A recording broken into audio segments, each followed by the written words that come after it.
From the high desert of northern New Mexico, this is Circle for Original Thinking. I am your host, Glenn Aparicio Parry. Welcome to Circle for Original Thinking, America's electronic talking circle for visionary thinkers, an open forum for fresh ideas and timeless wisdom applied to today's political and ecological challenges. Each episode, we bring together creative thinkers from a variety of different traditions.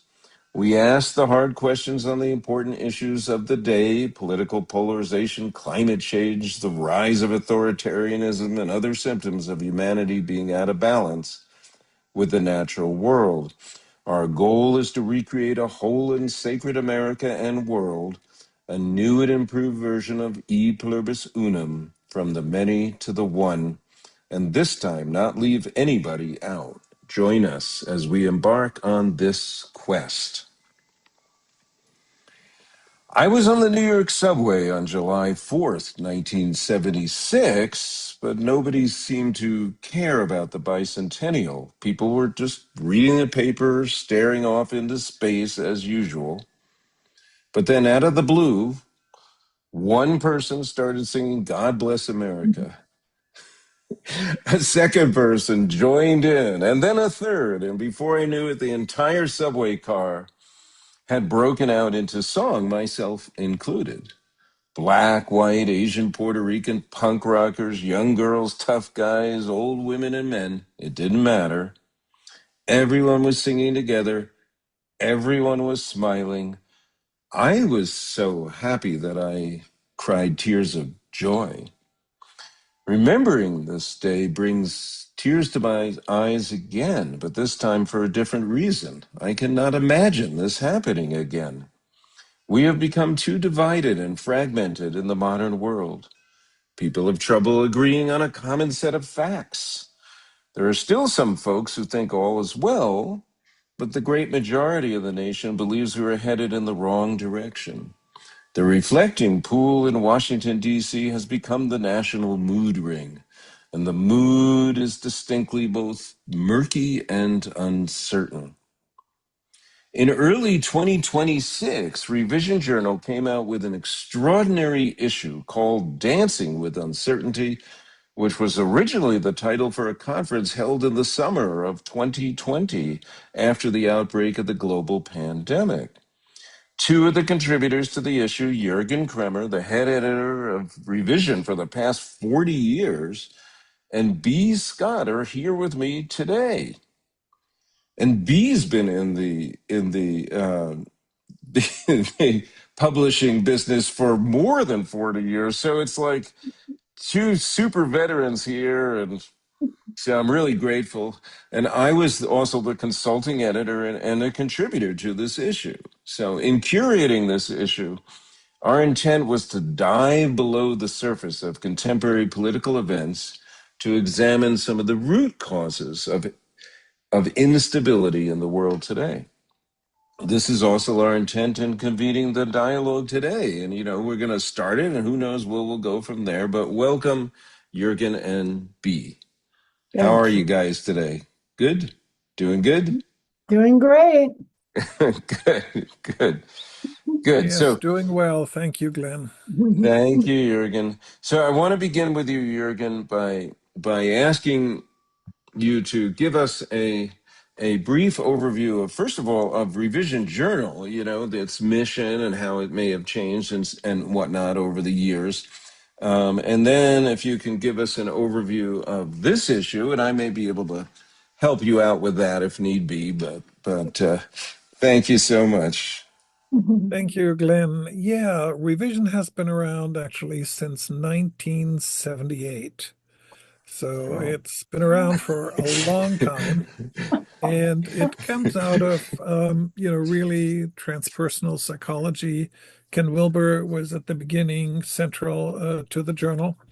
And it has gradually transformed, revisioned, as it were, to focus on current issues, to focus on, the importance of indigenous paradigms. And so that's kind of where it has shifted. And that was really, this issue about Dancing with Uncertainty, which in some sense is actually a follow-up. We had an issue about hope, and Mm, it's really Places of Hope, it's called. And it's really, in a sense, a follow-up to that. Where do we find hope? Where do we find hope in this high level of uncertainty that we are confronted with? And what we've tried to do with this issue is to really look below the surface.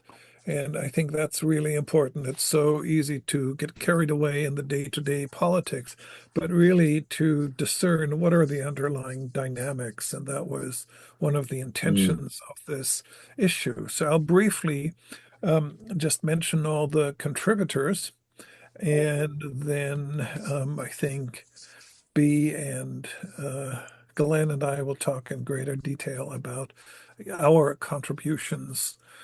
So Lisa Murawski, she explored philosophical, psychological, sociological, and linguistic approaches to understanding paradox.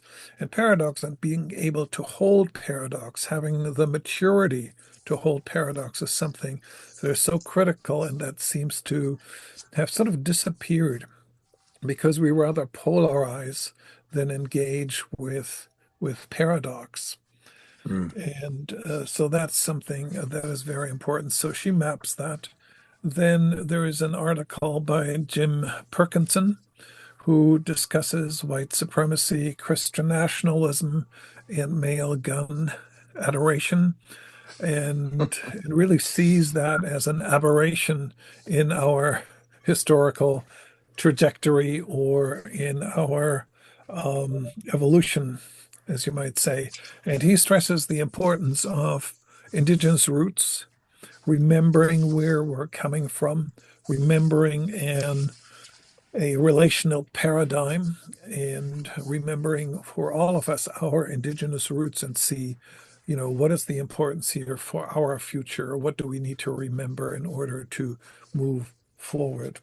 Mm, Laura Lynn Baker is an Anishinaabe sun dancer, and she talks about really the liminal space that we go in when we go into deep ceremony, as she has done numerous times as a sun dancer. And we now have an increasing interest in trance experiences.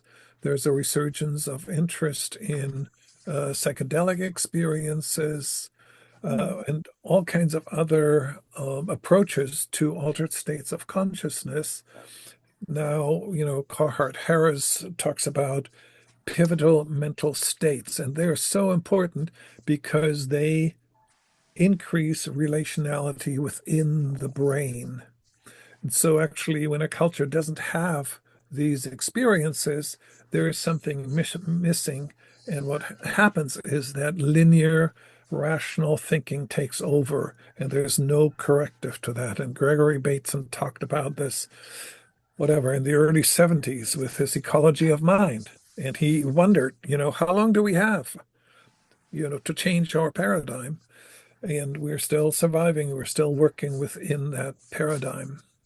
Then we have Catherine Reynolds, who talks, for example, about the trickster. And the trickster is so important because when you look at it cross-culturally, the trickster comes in very often when things are stuck.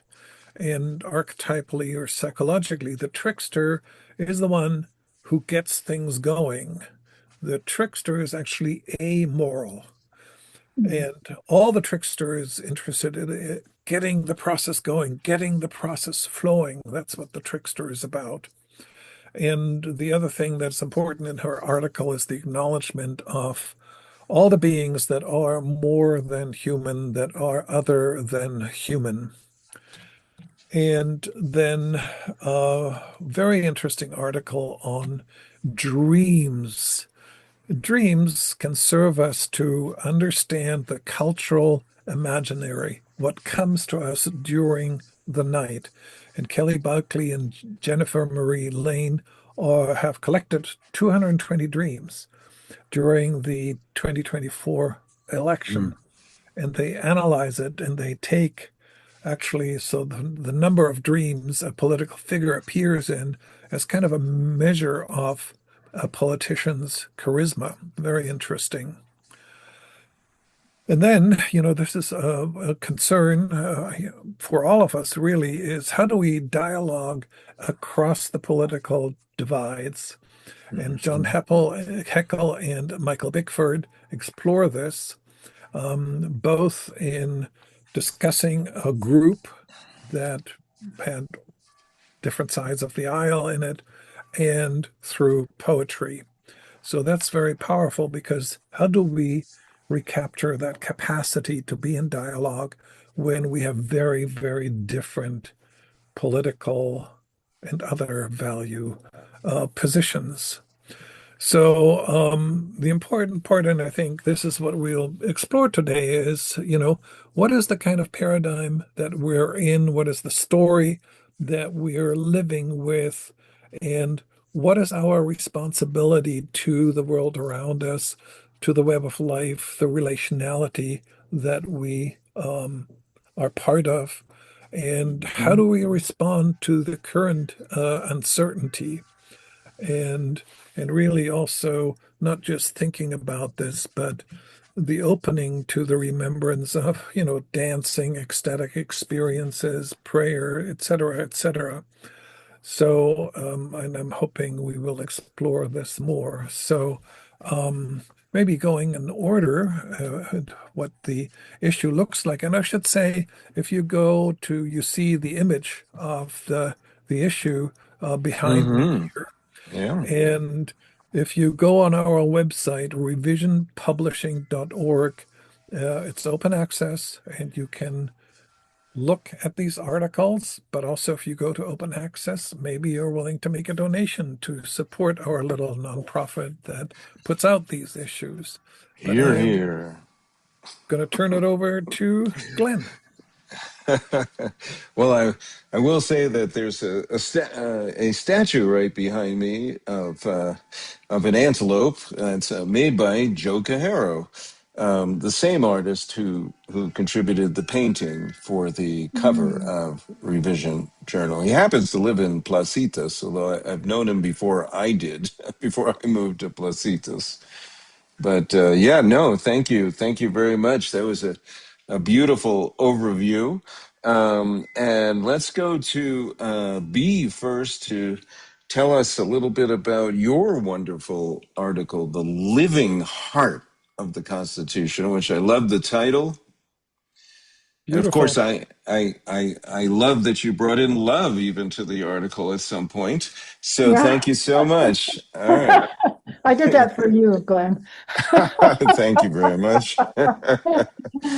Yeah, I mean, it didn't really occur to me that our political process is one of love, has been Mm, one of love, and that's mhm, how it was envisioned. And I don't think we ever really think about that. But what it really is a love for humanity. And mm, not all the other living beings, maybe, but humanity is a good start. And I think Governor Morris's words to form a more perfect union meant that it was not perfect at that time. And he knew it was not perfect at that time. But that if we love each other enough, we want each other to have fundamental equality and opportunity and happiness. And I think that that is love. That is one definition of love. So it was wow. good for me to be able to write that piece because you told me I could write about anything at all that I wanted to. And I tied it into the heartwarming groups because the way I woke up the morning after the election was to realize that we're not communicating with each other at all. We do not Mm, want to listen to the other side. They do not want to listen to us. We feel like they're not speaking the truth. and they probably feel like we're not speaking the truth. And that's why I started the heartwarming groups, because I thought, here's one thing that we can do. We can speak to each other honestly, sincerely, respectfully. And that, to me, I think respect is a core principle for each one of us to take forward, because I think that respect is one of the only things that is ever going to reweave this fabric of society. Because if you approach someone who's angry and belligerent and dangerous seeming, but you approach them with respect, they respond to it in a heartfelt way. And they feel seen, they feel heard. And I think we have to all get into a place where we can find a way to respect everybody, not just those that we agree with. That's right. And I'm so glad that you brought in the word respect, which when I talk with my Aborigine friends from actually Australia, who I met through you, Jurgen, Paul Callahan, he'll talk about how,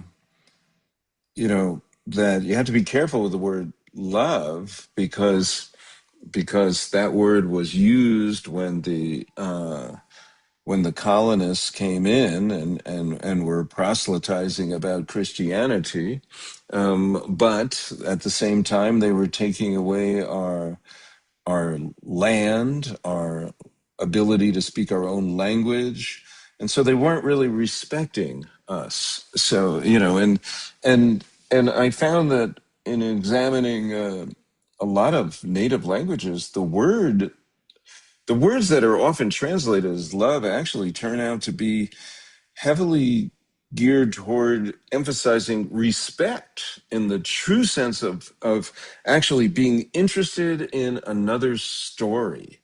Just so I mean, I guess the etymological meaning of respect is to look again. So you have spectacles. So in order to look again, you have to be asking questions. And trying to find out where somebody is truly coming from. So that's beautiful that you did that. It's I really think for me, I realized that respect is listening to another's story as sort of equal to your own. It might be different, but it's every bit as legitimate. It's every bit as real to them. And it should never be, you should never demonize anybody for their story. But I think we tend to do that in this political situation.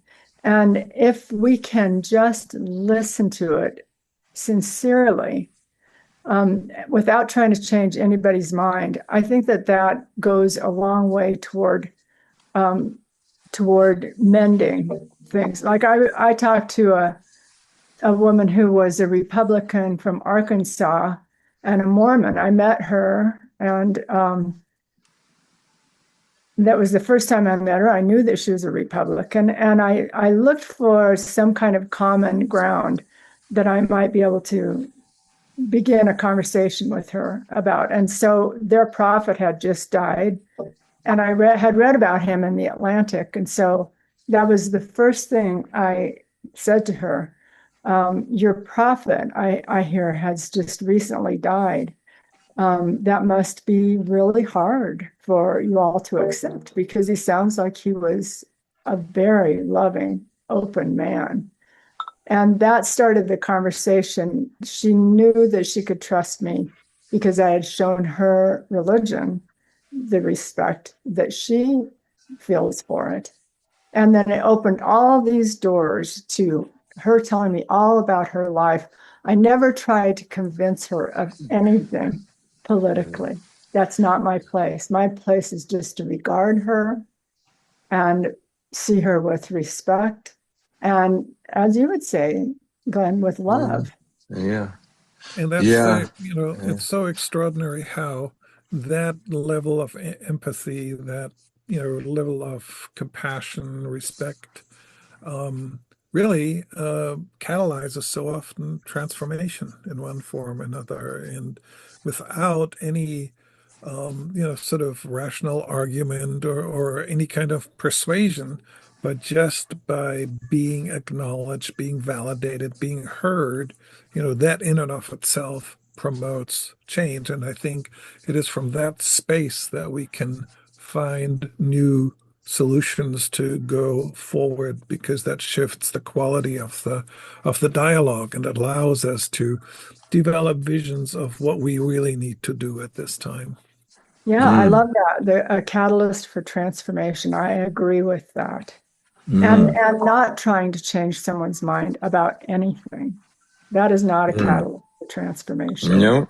Yep. That's a good principle of dialogue. You listen for the purpose of understanding, not Yes. simply to ready your reply. I mean, people don't listen enough, but that is great. So, Jurgen, please launch into describing your amazing article, which is pretty deep. So, Mhm. do the best you can to summarize in a few Good luck. Yeah, well,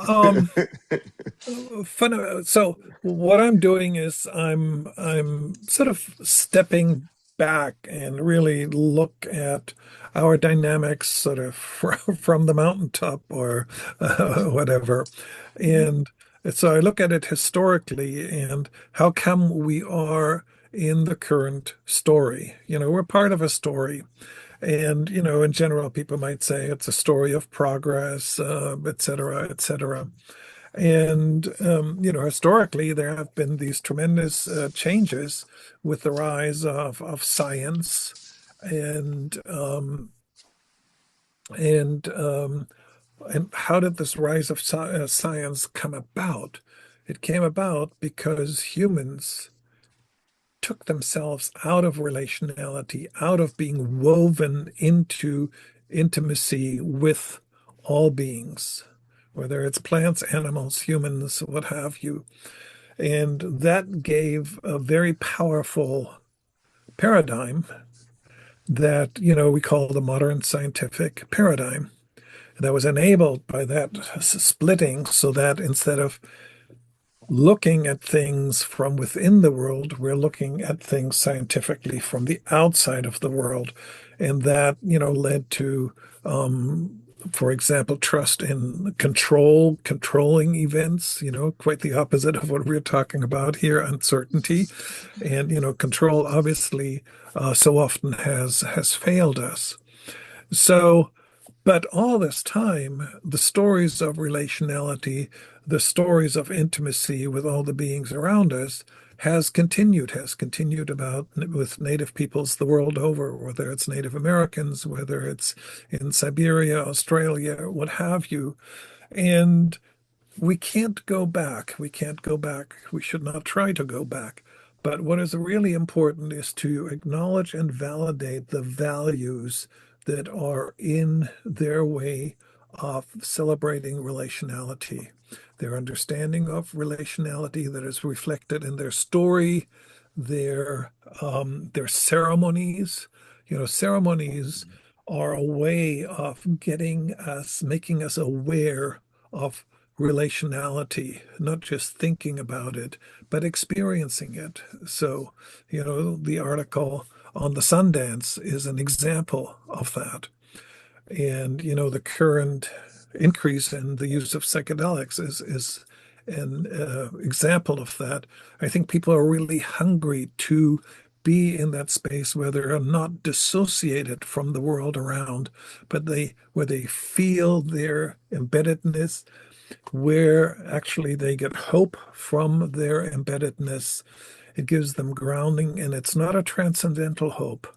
It's a hope that comes from being part of the world and trusting the processes that are happening. Not always easy, of course. So, and that is a paradigm that has always been there. And the second part of the article, I talk about, a painting by a native painter. Hmm. And the important part of that is it's a monumental painting that actually hung in the Metropolitan Museum in New York City for quite a while. And it's it's about a welcome. It's about a welcome that the Native Americans offered when the settlers came.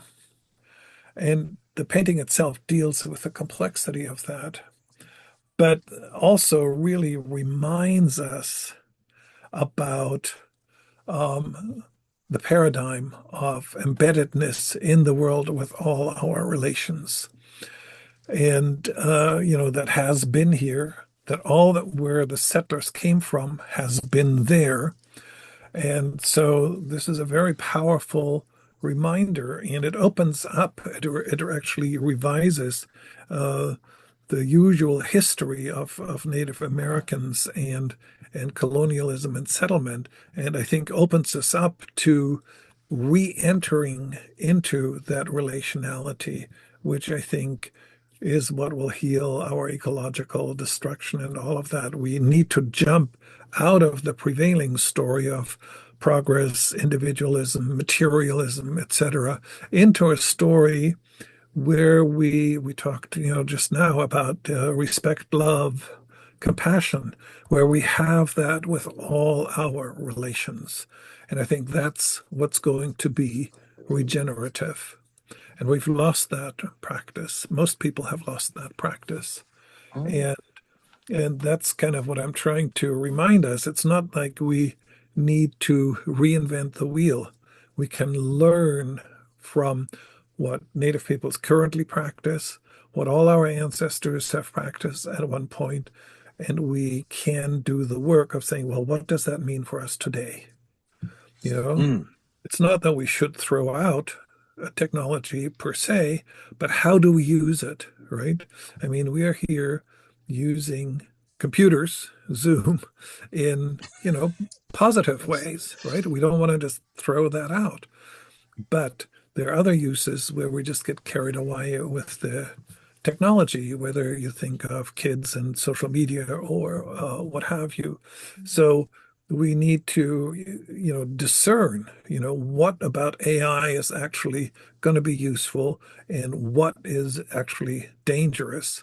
And we need to have the courage to have that discrimination and not just think about profit, not just think about progress and the potential Mm. AI brings Mm. there. Well, that's a Great whole point.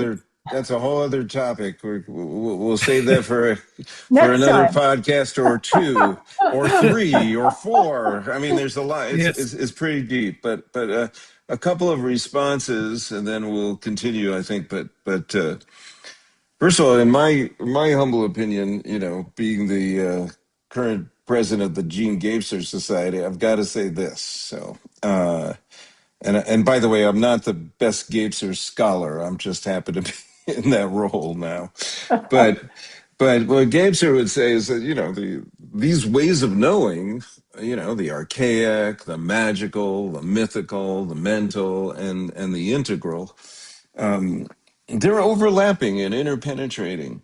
I don't think we can, be I don't think we can absolutely say that modern Western society has abandoned relationality, because I would challenge that point a little bit. Okay, I'm just going Oh, sure. to gently say to you, Jurgen, because when we go to sleep at night and dream, and part of this issue on Dancing with Uncertainty is that article that's about dreams, then I would say that in the dream world, hey, all of a sudden we are immersed in the landscape.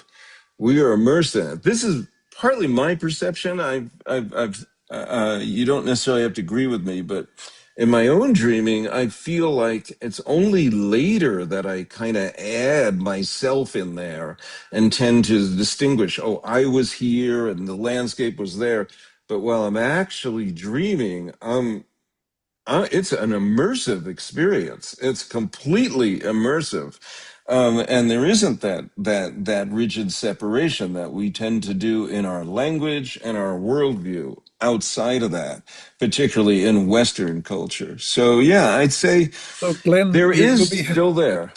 Go you ahead. will be happy to hear that I always discuss dreams as an example that don't fit the paradigm. Oh, Good. But Good. Yeah. but you Yeah. see, the majority of people just think dreams are just irrational. They're the trash of the night.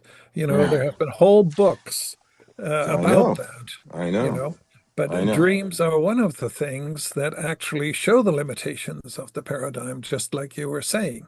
And Yeah. um, paying attention to dreams. I mean, I don't know any native culture that doesn't pay attention to dreams, you That's know. right. So Yeah. but I love what you said, Glenn, about how in the dream, I mean, when you wake up and you analyze your dream, for Yeah. instance, Yeah. you play a paramount role in that dream. You're Yeah. not trying to analyze anybody but yourself, really. And Yeah. yet in the dream, you're completely immersed. I mean, in all of my dreams Yes. lately for the last year or so, they've been just huge groups of people migrating, moving, cooperating with each other. And, it's so incredible that you're not thinking about yourself in your dream. You're not thinking, I am just one person here. Right. And there's all these other people. No, no, you're with them. Yeah. Yeah. Yeah. It's completely yes. Yes. So and my larger point I'm trying to make here is that these all these structures of consciousness are still with us. So we might say, Jurgen, that the dreaming is an exception, but I would say also, our magical way of being, is still here. I mean, when I was a kid, I could, control the roll of dice, and I drove my brother crazy because I played this Stratomatic football game. I lost that ability because it's very common. And it's probably a good thing I lost the ability in a way. I didn't end up in gambling halls or something. Really. But I think that I mean, when I was in my when I moved to New Mexico, I was already how old was I? I don't know. It was 1980. But I started in 1999, so I was like in my 40s. We started a summer camp for kids, and I so-called taught a class on spoon bending. Well, I didn't really teach the class. I just was able to bend spoons, and then the kids can take off, and I just showed them that it was cool to do that. And then they could bend whole bars, which I learned in California in spoon bending parties. They could, because they haven't unlearned that they can't do it, or their parents haven't given them that worldview. But then also myths, stories, that's really very much with us. So that's why, the people, that created Star Wars and Star Trek and all these mythical things, it appeals to people because they have neglected it. They have neglected their magical, their mythical way of being in the world. So, but they feel great when they get to re-experience it. So I think it's there, and obviously it's there in indigenous cultures, and there has been more of a divide because they're just more accepting about that. They're more attuned to the stories, the original instructions. But I think it's there with all of us. What well, do you that's think why about I the? Yeah, yeah, that's why I talk about recovery yeah. Yes. because Good. it is there, right? So you keep supporting my points, which I Thank. Good. which I Good. Good. appreciate. Um, Good. Good. Good. because if it weren't a human potential, which is basically what Jean Gebser says, Yeah. we couldn't do it. But we all can. We all have, the various levels of consciousness. We have this potentiality. Yes. And the question is, I mean, there is a distinction that I think we need to make. What is a minority doing? Like you all are paying attention to dreams. 95% of the population probably pays no attention to dreams. So there's, I think, a distinction of what is in the mainstream and what is conscious and what are people's intentions versus those who are very consciously engaging with these types of experiences. So, we shouldn't Yes. confuse that. We all have that potential. Everybody does, which Mhm. is part of where my hope for the future rests. We all can do it. Um, and I think you're right. Movies like Star Wars, they pull on people, right? Because they sort of trigger a little memory, mythic memory, right? And these kinds of movies, when they're well done, are very, very powerful. Yeah. So Yeah, and Harry I don't Potter think, too. Yeah, I go yeah, don't ahead. think there Sorry. are many people who don't have a longing for belonging at mm. some level. And some people that have buried it very, very deep, but I think it's still there, Oh yeah. even among someone who only knows how to speak the language of their technical, you know, Mm, expertise. that's a nice phrase. Longing for belonging. I Yeah, I like it. think that everybody really Yeah. is. I think that's true, but I also think that a lot of people are really scared of it, I think scared so. to have the courage to go into what is not talked about in in the mainstream. My students are always relieved when I include some of these topics in my classes, and they feel, "Whew, I can actually talk about this. I can explore this, right?" Because they don't have arenas where they can. And I think that is so important. So I think we want to open up so that we have a multitude of stories that give space to this potential, and Mm, so that's, yeah. I was mm, writing about fear of being seen just yesterday. Yeah. Yeah. And, mm, I think, well, I was extremely bashful as a child, and I did not want anybody to look at me. And God forbid they would mention that I had freckles. And it was so horrifying for me to be looked at as a little 2 year old or 3 year old. And and now I can go anywhere and feel completely comfortable in public. But that's been a process. And deeply embedded in that is still the fear of being seen. And I think if I still have that embedded in me, what must other people who don't have an experience with having epiphanies in their life that, oh, if you just pretend to be confident and you pretend to be brave, eventually it will become natural to you. That was an epiphany that happened to me at a young age. If it hadn't happened to me, I'd probably be still very shy. Well, that kind of fear, that kind of shyness prevents people from wanting to engage in relationship with anyone. And I see that all the time in grocery stores. The boys who are stocking the cabinets, they don't even speak. They don't say hello. They don't say you're welcome. Uh, they're completely incapable of relating. And Mm. those people need to be brought in to society again somehow, or for the yeah. first time, maybe. Oh. Even in Taos. Oh my Even in God. Taos. Yeah. Oh, I always thought Taos is, outside of all.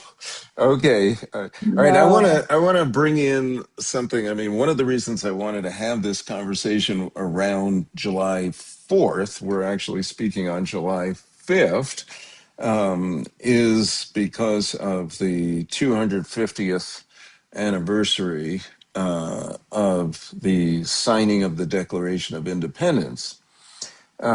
And It's interesting that before we even rolled tape, B was talking about driving over Independence Pass in the last couple of days. But um, Interdependence Pass. oh, well, you renamed it. I Okay, renamed it, yeah, yeah. That's in good. Well, honor of you. you anticipate my question. So July 4th is supposed to be about this Independence Day, or celebrating our independence from our mother country. There's really the Declaration of Independence lists a whole bunch of grievances, about why we're, going to end this relationship, if you will. Um, but but Jurgen is writing about relationality. B, you're writing about relationality. Lisa Morosky is also very much writing about interdependence. So there's a lot of people in this issue, including me. Obviously, I was also writing about interdependence because yes, I do like to do that. And so and B, you're even writing about love and stuff. So I'm wondering if is the United States perhaps still almost like a teenager, that trying to declare independence from, their mother or something, and hasn't yet come into the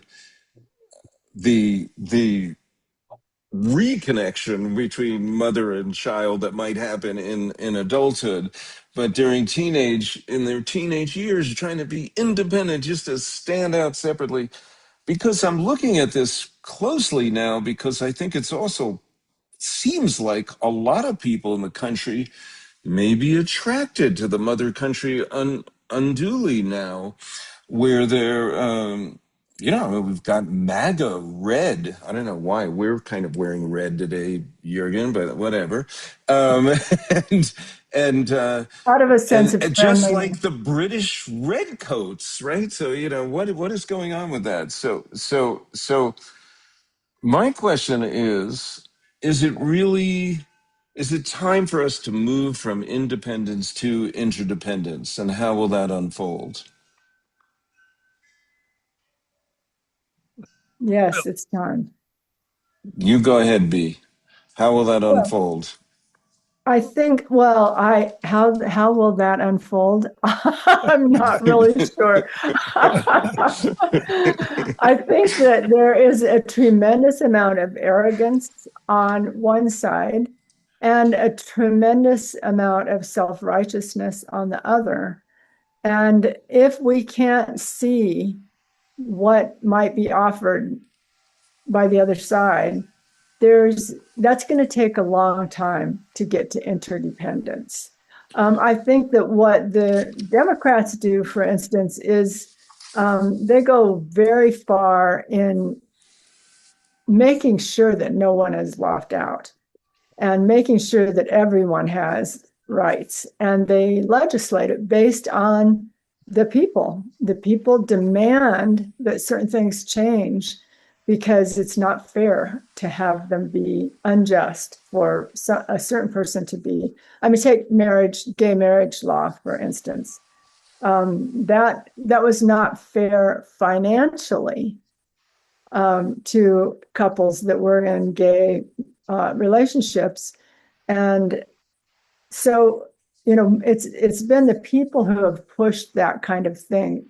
And many, many straight people, out of a sense of interdependence, supported that effort. This is just one of many, many efforts that we have moved forward based on a sense of fairness. That's interdependence to me.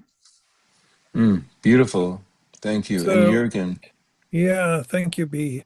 Um, I think it's a complex and it's a long process that I think where, legislation can be helpful. But, I'm an educator, so I look at, how do we change people's minds and open up the space? And I think the aspirations of the Declaration of Independence and the Constitution, um, we need to educate our young people so that they can actually be, vocal, encouraged citizens in the public sphere. And right now, the public sphere is very, very diminished. And I think education and conformity in education, is one aspect of it. So, there are these various aspects of society where we can catalyze interdependence and Hmm. find ways to encourage it. And Hmm. I mean, in the classroom, one of the things that I do is really encourage and practice, openness to a diversity of opinions. It's so um, very often actually some students leave because they can't fight with me because I'm actually giving them a space to articulate their vision. And it's scary to them, right? They know how to fight and tell me that I'm wrong. But when I create a different space, then very often they fade away, you know, because it's scary for them, right? Because there's no certainty, right? And I think, Well, yeah. yeah, That certainty is what people are especially enjoying now. They have this sense of being right and being certain and having the strength of their voice to be able to prove their point. And, I think about my own dear mother, who was like the epitome of kind and generous and socially um, aware and never would ever hurt anyone's feelings.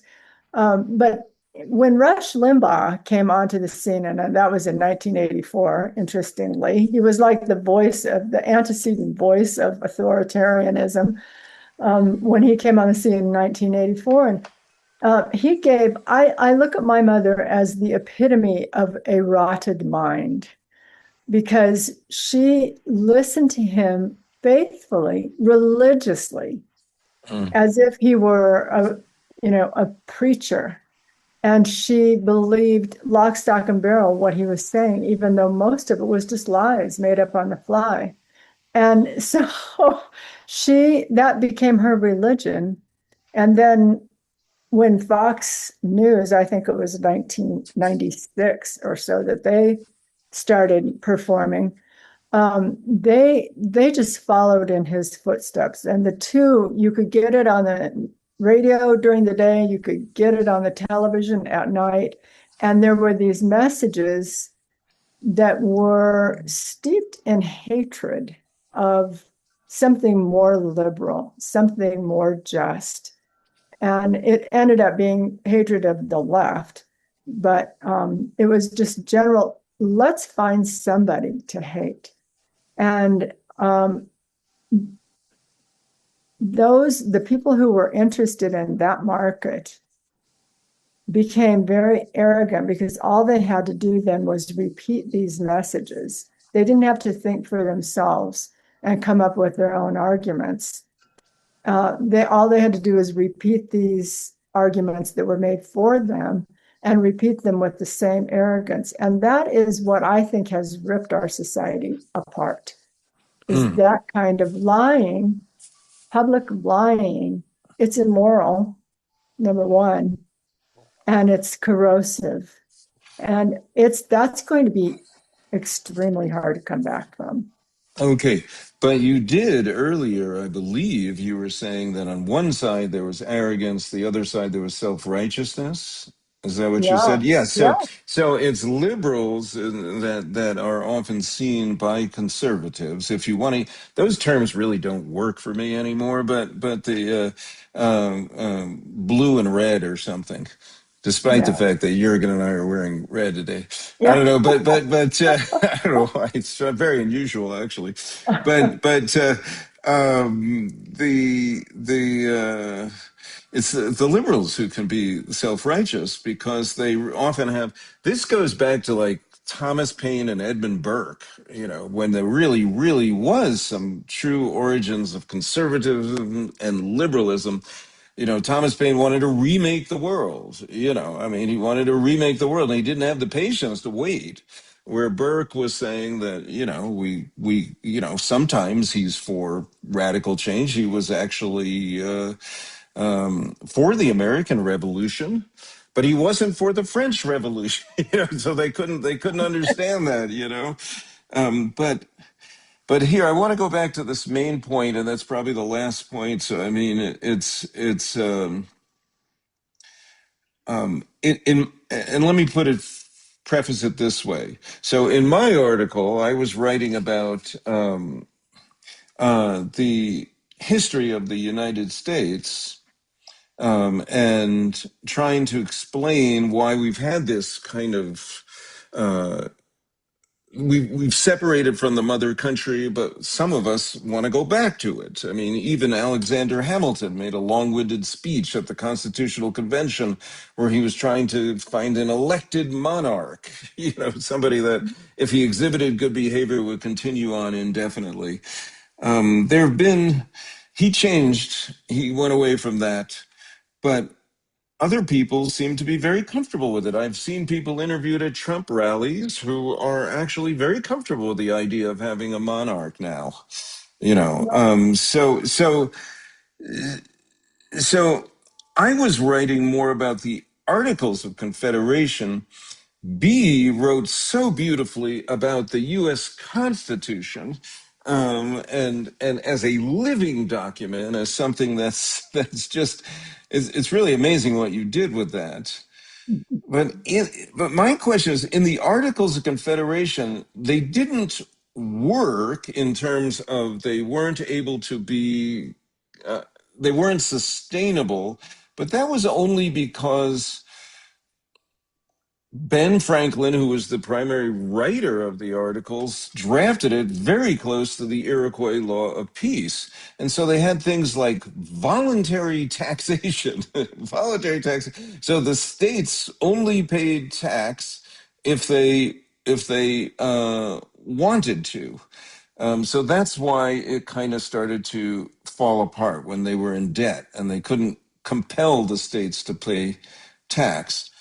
So they had voluntary rule. They term limits, and they also nobody got paid anything. So, are some of those principles possible that we could go back to with some move from independence to interdependence? Is it possible that we can recover some of this indigenous sensibility about how to cooperate in society or not? And we're going to bring this to a close in about 5 minutes. So I just Jurgen, want to I put give that, this to I you. know that's a big, yeah, but Well, of course we can. Of course we can. of course we can. Good. That's the first thing. Um, I Okay. think I just want to bring in one issue that most people, I think, don't like to talk about, and that I think is very important, which is kind of scale. A lot of things that have to do with all the practices, which relate to being a good citizen, democracy, and so forth, are much easier on the small scale, which is where grassroots movements are really, really important. But on a larger scale, they're actually really hard to implement, right? And what you're talking about, it needs to come from the grassroots for it to work, because that's what nurtures that. And, there's a certain level of absurdity that, somebody in Washington decides what California needs, right? I mean, it it's so absurd, I don't even quite know what to say about it.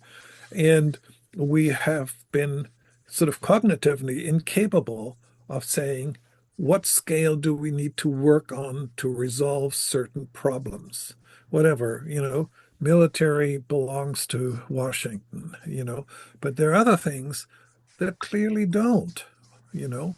And so that scale is very important, because the values that you were just talking about that are so critical, require a smaller scale, a communal scale, a scale where there is the time. In all the media, nobody takes the time, except in podcasts like this, to actually explore the complexity of these issues. There aren't any simple answers, and the complexity requires a dialogical practice, right? And you can't have a dialogical practice with millions of people, right? It needs to be broken down. And that, I think, is the great challenge. And a good educational system would enable people to actually conduct such a dialogue, to disagree with each other and make that Mm, productive. Big, mm, how do we hold? I mean, Native American tribes are all different, right? There was a time when they, largely lived together. Not that there weren't wars or that there wasn't violence, but you know, different cultures coexisted. It had their own way of understanding the world, their own attempts at democracy, etc. So it mm. ain't going to be easy. It takes grassroots, and we need to hang in there for the long haul. And I think just something that you said triggered in me this sense that it's very important to have dialogues like this with among colleagues or among friends. Back to the notion of respect. And small scale, your idea of small scale, if you can just be in relationship with 2 or 3 people at one time, that is small scale Yeah. activity toward something larger. Maybe then 2 of those other people can go and create the same thing for themselves with other people. And that's what I was Mm. trying to do with the heartwarmings. And I Me think it too. was pretty effective, but it's not going to be large scale. It was No, but very effective. I went those to are the one. seeds. Those are the seeds, Yeah, and I those are the think, seeds. Yeah, yeah, and that's a that, good way Mm, to put it. yeah, that's so mm, critical. Yeah. mm. Or as I think you wrote, B, you put something about a coiled spring of Ooh, something in yeah. the words. That was such a nice turn of the phrase. It was. It's Is as if it is just halfway through uncoiling, and it still has all of that coiled power left in it. It's not depleted at all. It's still there. And you can see the Constitution has been extremely effective, even with a dictator in office. It, it's well, kept bit him fair. Okay. It's kept It's him from doing a lot of illegal things because they yes, always refer to, no, that's unconstitutional. You cannot do that. I know, but we came perilously close to losing the very was central thing that the birthright citizenship when it was just it's I very know, clearly it's a written in the decision. Constitution. Yeah. It was it just the words were very plain. But But they're You not that's know, plain why to we three don't, Supreme Court judges. there were yeah. 4 Supreme Court Or justices that four. Yeah. actually claimed that it was a constitutional executive order, but I would disagree. But I think that I mean, it was not constitutional, and it at least it did hold barely. So I hope you're right, B, and I hope that the power of the words and the coiled spring of what it can become even more powerful in the future, become a more perfect union. I hope it's there. I just hope and pray that we always front load wisdom. Well, that's the hardest thing. That's what I'd almost like to say in closing. I thought a lot of indigenous societies, including the Haudenosaunee that influenced the founding of the United States, really understood this well, and they understood that women's wisdom, which I often almost equate with indigenous wisdom, Mhm. is really where one should begin, because women's wisdom, it seems to me, and please weigh in, B, if I No, misspeak, go ahead. but Sounds like but is Veronica. is is connected to a woman's body is connected to the cycles of nature more obviously, and so wisdom to me is often about how things are unfolding in nature and being wise enough to know how that's going to be. So for the Haudenosaunee, the women were the wisdom council, and they appointed the male chief, and That would be good. they had the right to remove him if he violated, anything, including if he was disrespectful to the women. They would take off the deer antlers, the symbol of authority. So all of that, it seems to me that whatever we call it, whether it's women or men, there's an energy of perennial wisdom, and there's an energy of action, which is needed at times, but we have to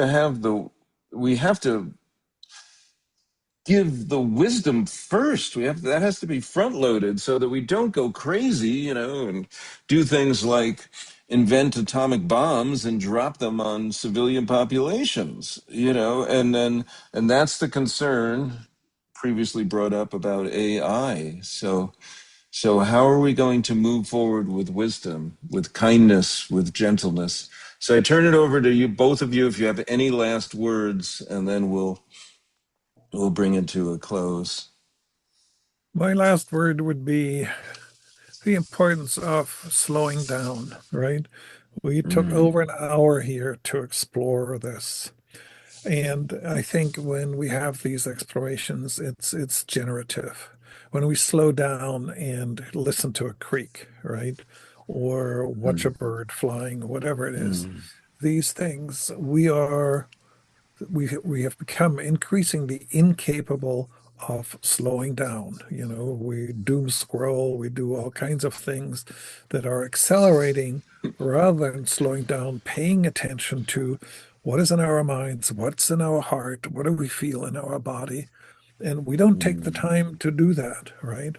And that, I think, is critical to address these issues. We need to address them with as a whole person. We can make arguments. Arguments can be important and all of that, but we need to feel it. We need to be inspired. We need to be creative. And all of these are things where we don't slow down, when we don't have pauses, they're not going to happen. And when we do have pauses, then we also get nurtured, and then we get the courage the energy to address some of these issues, even if only on a small scale. Beautiful, beautiful answer. Thank you. And B, whatever you would like to add. Front loading wisdom is not possible, I don't think. I think we each must be responsible for making wisdom, relational wisdom, wide-ranging wisdom, a central feature of our being. And if we can each do that, which is really the most that we can do, because you can't dictate, you can't order, you can't decide to make your leaders wise. It's like the article that I wrote about being the living heart of the Constitution. We all behave constitutionally toward one another. We all do our very best to serve one another. And if we all do it with wisdom, I'm sure that there are times that I act without true wisdom. And so if I can always be conscious of acting with wisdom and encouraging other people to do the same is probably our best hope for each individual. Beautiful. Well, thank you. Thank you both for a amazing dialogue and for taking the time to slow down, as Jurgen was saying. And yeah, that's what I feel about dialogue circles. Gives us the ability to slow down. Yeah, thank you. That's beautiful. Yeah. This program is made possible in part by Select Books, Waterside Publications, BizGenix, and the Ecology Prime Media Channel. Executive producer Kenichi Sugihara. Scheduling coordinator Kim Chappell. Native flute music by Orlando Secatero. From the Pathways CD, Liberty Song by artist Ron Crowder, written by Ron Crowder, Jimmy Casey, and Danny Casey. Post-production editing by Kenichi Sugihara. The Circle for Original Thinking is a grassroots think tank whose mission is to seek out the deep origins of contemporary thought in order to remember and restore heart-centered wisdom for humanity and all our relations on Earth. Follow this podcast on Spotify, Apple Podcasts, Listen Notes, or wherever podcasts are normally heard. For more information, go to originalthinking.us or originalpolitics.us. There is no originallove.us, I don't think. But anyway, you can find and purchase my books there, Original Thinking, Original Politics, and Original Love there. Thank you for listening. And until next episode, many blessings of good health and well-being to all. Thank you so much. Thank you, Glenn. Thank you. You're welcome. You're welcome. Thank you.